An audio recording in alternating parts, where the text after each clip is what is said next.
The technical assistance portion of the Early Warning and Risk Prevention for English Learners project has two components. The first was a workshop held in June 2016, and the second is a monthly Community of Practice meeting where district teams and REL staff meet virtually to discuss each team's progress in building an early warning system.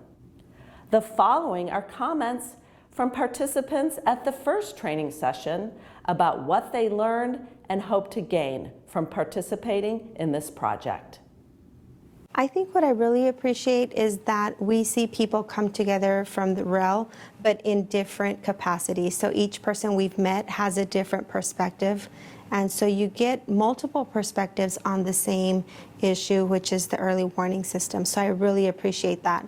And also that we were able to see and meet together with people from the other districts that are participating in this study, because now we have made that networking connection, and we're able to have someone that we can talk to who can relate to the process that we're going through. So I really do appreciate that. And I appreciate that they also shared with us, this is our experience with early warning systems in other states, in other school districts, and this is what we've seen.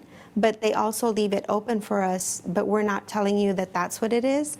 We're allowing you all to discover what that means for your district. Linda Cavazos is our technical assistant in terms of, she's kind of that mediator, that person who brings us all together. So she kind of organizes us together. And then Diane August comes in, and her perspective, I feel her strength is her background knowledge of the ELs, and also she's really deep into the research that's out there. So that part where she brings in the literature review and makes the connections. And then when Jenny comes in, she's actually like the one in the trenches with the campuses and with the administrators and the different staff actually working through the process. So you have it at multiple levels, because sometimes the research piece is missing, and so you're just going as a practitioner. But here we have that perfect balance of someone who's here to kind of help us make sense of the world, and then we have someone who's in with research and someone who's actually working through that process. My department is very focused on data. So we do a lot of data analysis, the beginning, during, after. We use data actually to drive our decisions and to encourage or request policy. So how has this helped me? The research. We use a lot of data analysis, and I think you mentioned this today. You can have all the research in the world. What does your data tell you about your kids? And so that's one of the balances that I need to find in my district, is taking that research, but also taking what is the data saying? What are our kids telling us about what we're doing for them or what we're not doing for them? And making sure that it's supporting. They're supporting each other. And I think that what we've done today is going to reinforce our approach that we've been taking with encouraging change and encouraging improvement in our bilingual ESL programs, is to continue to really delve a little deeper with the research, a lot deeper, and continue using data to encourage change, and changes in policy as well at the district level and at the campus level.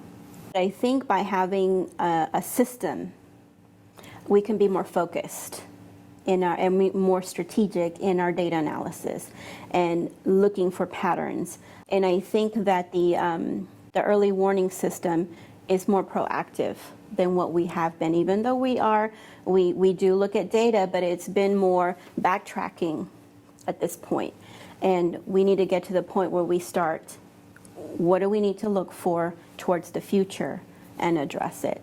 I think that in that way, this early warning system is going to help us a lot.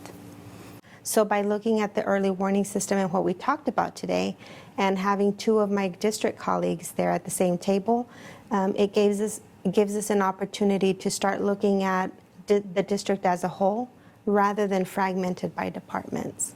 So what we already looked at was, okay, what are the data points that we already have collected within our systems?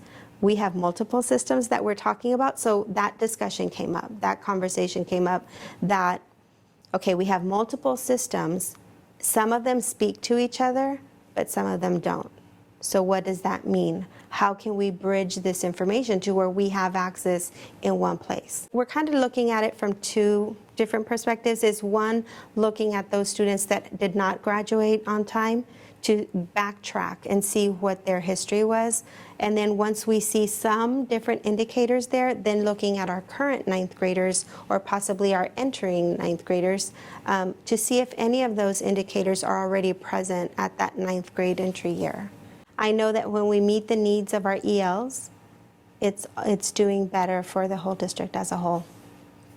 And it's exciting to think that what we're going to do will truly have an impact on our students' lives, as it should. And I've discussed this many times with teachers and with administrators in my district that we should be on the cutting edge.